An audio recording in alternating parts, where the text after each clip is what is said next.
The first time that I personally experienced that there are big differences between the working lives of men and women was when I was pregnant with my first child. Back then I was doing research on gender equality and well-being, so I was very well aware that there are big differences for men and women in terms of the gender pay gap. There's big underrepresentation of women in boardrooms, and also in families where both partners work, it's still the women that do most of the housework. So, in other words, I was a social scientist, pregnant, and I was sort of the perfect case study for my own research. The research that I was doing back then with my colleague looked at how people define quality of life for themselves. So the questionnaires was asked, what's important for your own quality of life? And people often would mention things like their health, their income, their friends, happiness, their family, their employment, things like that. However, what people mention what's important for their quality of life somewhat changes when they become parents. So after people become parents for the first time, they're more likely to mention that family is important for their quality of life. At the same time, they're less likely to mention their friends and their finances and their employment. Now, before you become a parent, you might not realize your priorities in life might change like this. Personally, I myself thought that my career aspirations would remain fairly constant once I have children, and I think most women do this.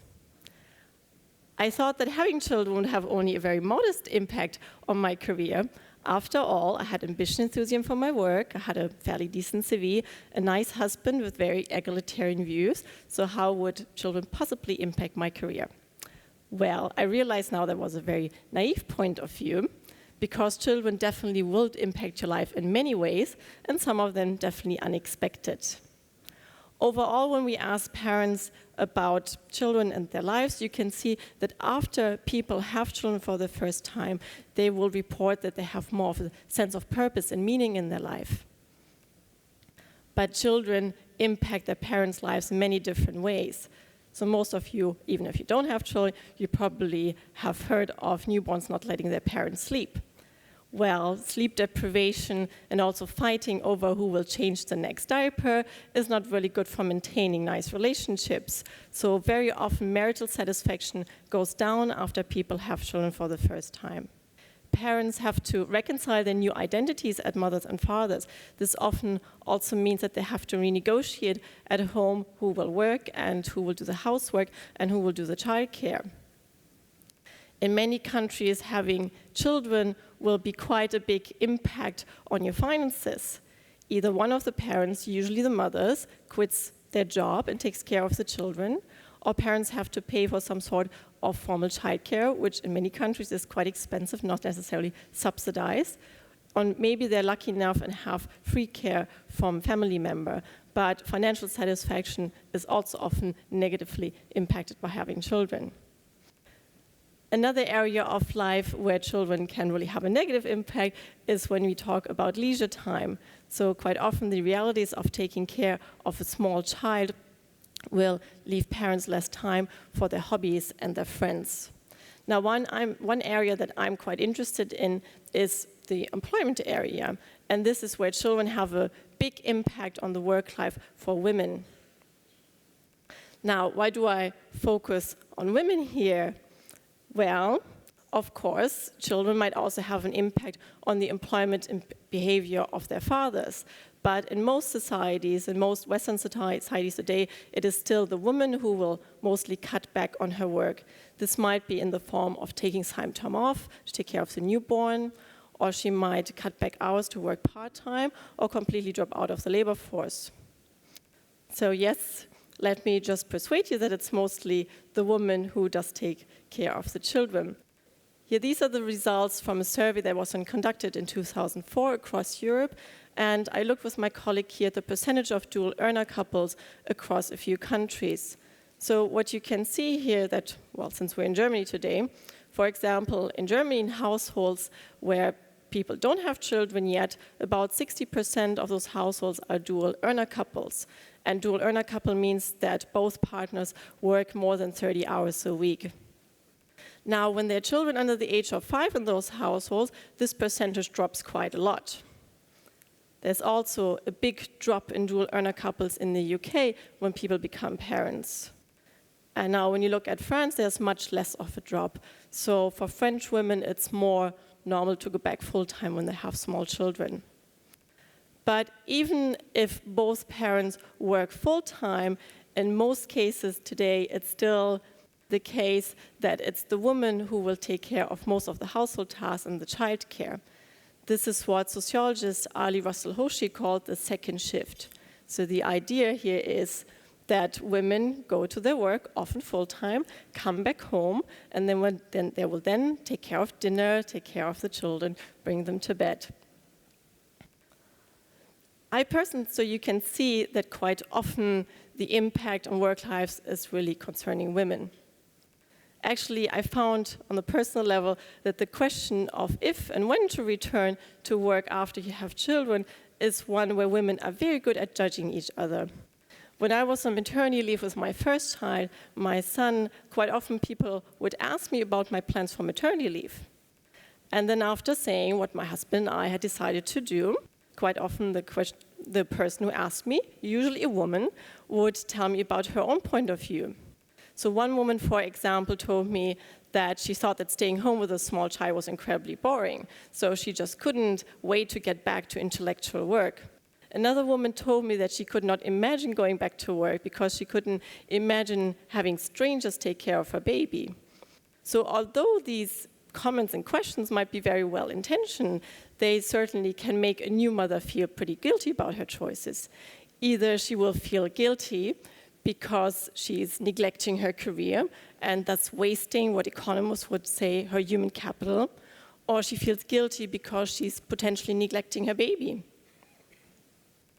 But our opinions on what we consider is appropriate for women and working when they have children depends to a large extent actually on the culture that we're growing up in. So this very cute little boy is my own little bundle of joy. And as you may guess from this picture, he's the result of a German-French collaboration. Well, I'm German, my husband is French, and we live in the UK.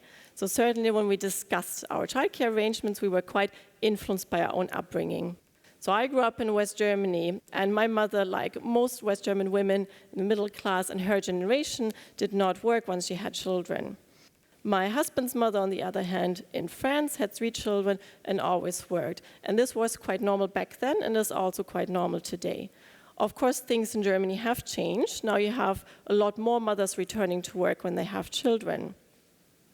But still, as I showed you earlier, in France, it's still more common that both parents work full-time once there are children in the household. But not only cultural preferences determine whether women return to work after they have children or not. Also, policymakers can influence those decisions. For example, whether a woman returns to work and when depends quite a bit on the availability and cost of childcare. So when a country offers high-quality childcare, it's maybe subsidized and affordable for parents, it's a lot easier for parents to actually work and combine childcare with it. So what's needed is really childcare that's high quality and parents can trust. Also, another important aspect is the length and the pay of parental leave. Of course, many families will need 2 incomes, and thus it might not always be a choice whether a woman stays home. But what we also found in our research that there are also other personal factors at play. So one thing we looked at was women's job satisfaction before they have children. And what we can see that women who are quite happy with their jobs before they have children, those are women that are more likely to return earlier to their jobs. So for women that really didn't like their jobs, they might return later or they don't return. Another thing that's important for women's careers and maintaining career is whether their husbands, their partners, can work flexibly. So in one study my student is conducting, we saw that women who have husbands who can be quite flexible in their own jobs, they perceive their careers to progress much better than other women do. And men's ability to be flexible in jobs, if they're able to do it, but also their willingness to contribute to household chores is quite important for families' work-life balance.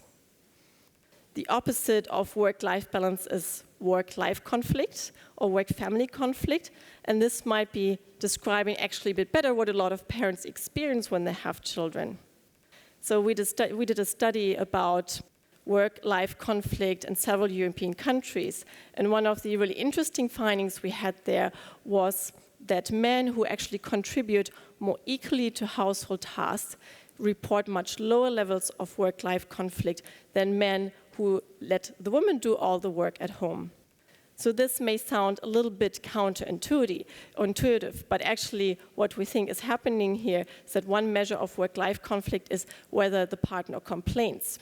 And well, if men don't really help in the household, they might receive a lot of complaints from their partners. So this is my favorite newspaper headline that this study generated. So this suggests that the prescription for men to have good work-life balance is to please do the dishes. Now, a lot of women try to achieve good work-life balance by working part-time. And does this actually work? Well, what we found in a study looking at 7 European countries, that indeed women who work part-time report that they have lower levels of work-family conflict than women who work full-time or men. But although now in many countries women have the right to request part-time, there is just the right to request part-time. It's not necessarily that will be granted it. So the employer has to consider their request. But for many women, that means they don't get the request granted, and if they really want to work part-time after having children, they might have to look for a new job. So this can be problematic because quite often part-time employment is associated with lower hourly wages, also less opportunities for promotions, and quite often with lower skill levels. Now, what does this mean for women? It might mean a real downgrading in their jobs when they go and look for other part-time employment. So this might then also have long-term financial consequences for her, because if she now makes considerably less money per hour than she did in a previous job, then there will be not only more financial inequality in the couple, but also the women will pay less into pensions and then have lower pensions later on. So there might be long-term consequences of this. Now, what can policies do about this?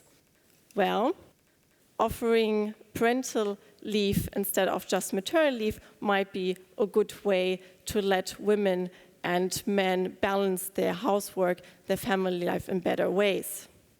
So no matter in which country you live, how satisfied parents are in certain areas of life depends to quite a large extent on how well they balance their paid work, their domestic tasks, and their childcare.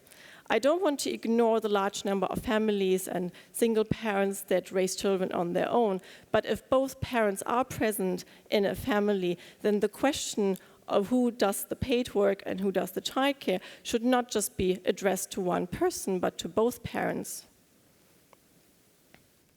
This is a picture of my daughter when she was just learning to sit. So you may guess from this picture here that she has a real can-do attitude. And my husband and I, we like to joke that one day she'll be leading a large company. But no matter what her career choices may be, I just hope that if and when she decides to have children one day, that people will not judge her based on her decisions that she will make about her family and her work life. I actually hope that my son and my daughter will receive exactly the same question when they announce that they will become parents. And this would really just simply be, so what do you and your partner decide to do about parental leave? Thank you very much.